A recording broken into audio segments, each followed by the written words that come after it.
और अब आपकी फैमिली के पास खर्चा चलाने के लिए भी जो पैसे हैं वो शायद ना हो, तो उस गाड़ी में से तो पैसे निकलेंगे नहीं।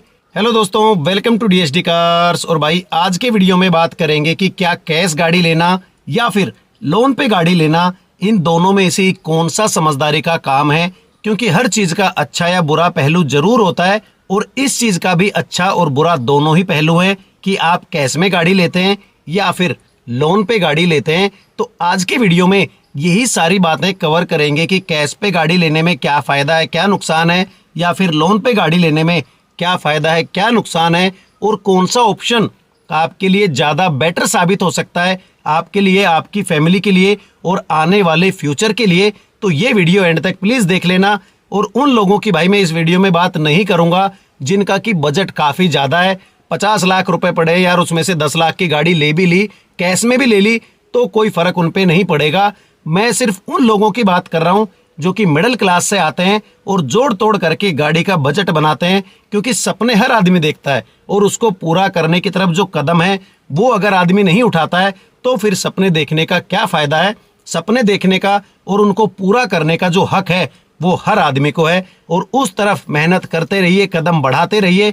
ऊपर वाला एक ना एक दिन आपका जो सपना है वो जरूर पूरा करेगा। तो आज के वीडियो में गाड़ी कैश लें या लोन पे लें, इन दोनों ही पॉइंट्स के बारे में बात करेंगे। लेकिन उससे पहले एक चीज जरूर ध्यान दीजिए कि आपको गाड़ी की कितनी रिक्वायरमेंट है, कितनी नहीं है। छोटी गाड़ी से आपका काम चल सकता है, बड़ी गाड़ी से आपका काम चलेगा, वो सारी चीजें आपने पहले ही सोच लेनी है। अपना जो मेहनत का पैसा है, जो हार्ड अर्न्ड मनी है, वो इन्वेस्ट करने से पहले, कहीं भी लगाने से पहले आपका जो फैसला है वो क्लियर होना चाहिए कि किस चीज की कितनी जरूरत आपको है। कई बार आदमी अड़ोसी पड़ोसी की देखा देखी में, किसी के कहने पे गलत फैसला ले लेता है, अपना जो मेहनत की कमाई है उसको गलत जगह में घुसा देता है और बाद में पछताने के अलावा भाई कुछ भी नहीं रहता है। तो गाड़ी तभी ले जब आपको उसकी जरूरत हो, आप उसको अफोर्ड कर सकें। कर्जा लेके गाड़ी लेना, दिखावे के लिए गाड़ी लेना, या बिना जरूरत के गाड़ी लेना या बाइक लेना, कुछ भी और सामान लेना बिल्कुल भी सही नहीं है। जितनी आपकी जरूरत हो उतना ही पैसा खर्च करो। क्योंकि पैसा ऐसी चीज है कि जब कोई काम नहीं आता तो भाई पैसा कहीं ना कहीं काम आता है। तो उस हिसाब से पैसे को बचाए रखिए, अपने परिवार के लिए, फ्यूचर के लिए बचाए रखिए। टेंशन ना हो, टेंशन फ्री जिंदगी और कर्जा मुक्त जो जिंदगी है उससे बढ़िया भाई कुछ भी नहीं हो सकता है। और अब अगर आप गाड़ी लेना चाहते हैं तो आप कैश में लें या लोन पे लें, इन दोनों ही बातों पे आज की वीडियो में बात करेंगे। तो अगर आप कैश में गाड़ी लेते हैं तो उसके भी कुछ फायदे हैं। आपको एक ही बार पैसा देना है, आपको किस्त नहीं देनी है, आपको एक्स्ट्रा जो बैंक का ब्याज होता है वो नहीं देना है। आप जब मर्जी गाड़ी को बेच सकते हैं, कोई एनओसी लेने की आपको जरूरत नहीं है।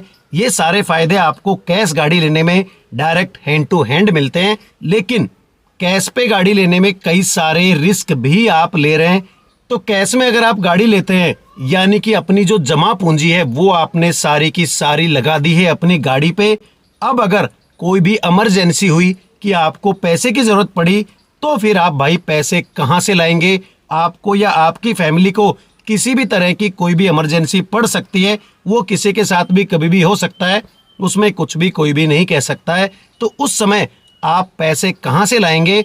ऐसा कौन सा जरिया है आपके पास दूसरा जहां से कि इमरजेंसी में पैसे आ सकते हैं? और अगर आ सकते हैं तो फिर आप उस जमा पूंजी से गाड़ी ले सकते हैं, कोई इश्यू नहीं है।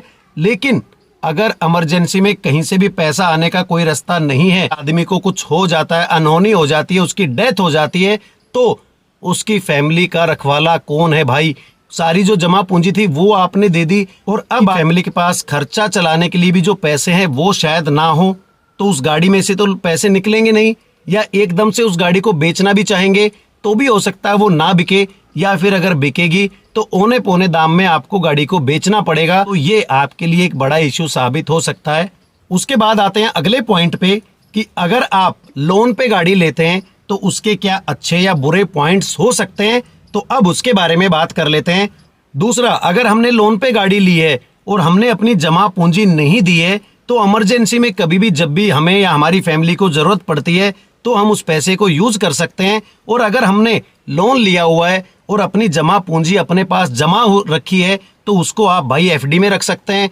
6% का जो ब्याज है, 5.5% का, वो तो आपको बैंक से मिल ही जाएगा। और आपको जो बैंक में ब्याज देना है वो देना है 7.5 से 8% का, यानी कि 2-2.5% एक्स्ट्रा ब्याज ही सालाना आपको देना पड़ेगा अगर आप लोन पे गाड़ी लेते हैं। लेकिन उसमें आप इस तरह से निश्चिंत जरूर रह सकते हैं कि आपको भाई इमरजेंसी में जो पैसे हैं वो किसी से मांगने की जरूरत नहीं है।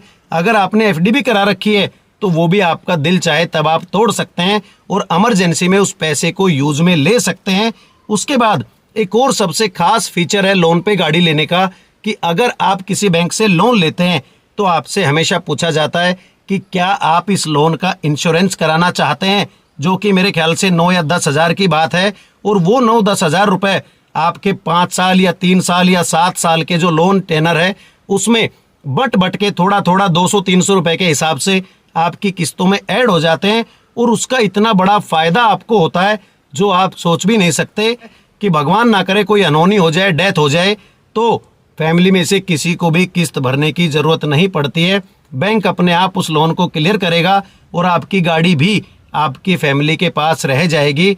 तो ये चीज़ आप जरूर देखें कि जब भी आप लोन पे गाड़ी ले तो लोन का इंश्योरेंस करा ले, क्योंकि जब हम 8,000, 10,000, 7,000 रुपए किस्त भर सकते हैं महीने की, तो उसमें जो लोन इंश्योरेंस हमने कराया है उसके 200 या 300 रुपए हम नहीं भर सकते हैं। क्या इतना सा काम करने से अगर हमको इतना बड़ा फायदा होता है तो क्या हमें वो नहीं लेना चाहिए?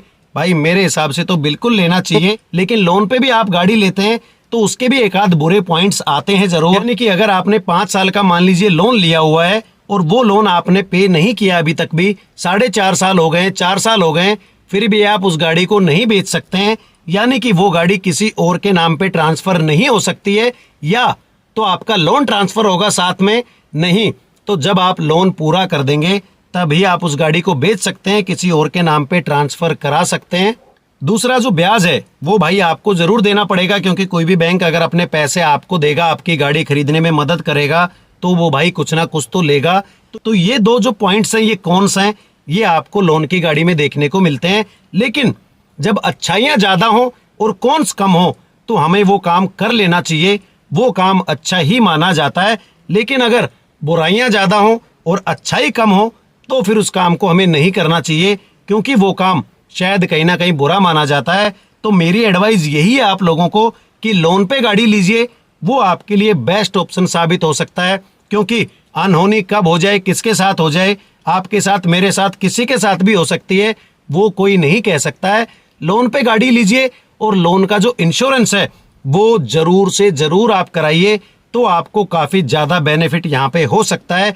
अपना जो पैसा है उसको अपने पास रखिए, क्योंकि पैसा वही अपना है जो कि अपने पास है। एक बार अपने पास से पैसा गया तो समझो फिर वो पैसा अपना नहीं है। चाहे आपने रिश्तेदार को दिया हो, दोस्त को दिया हो, किसी को भी दिया हो, वो पैसा टाइम पे आएगा नहीं आएगा उसकी कोई गारंटी नहीं होती है। तो पैसा वो जो अपनी जेब में हो, अपने पास हो।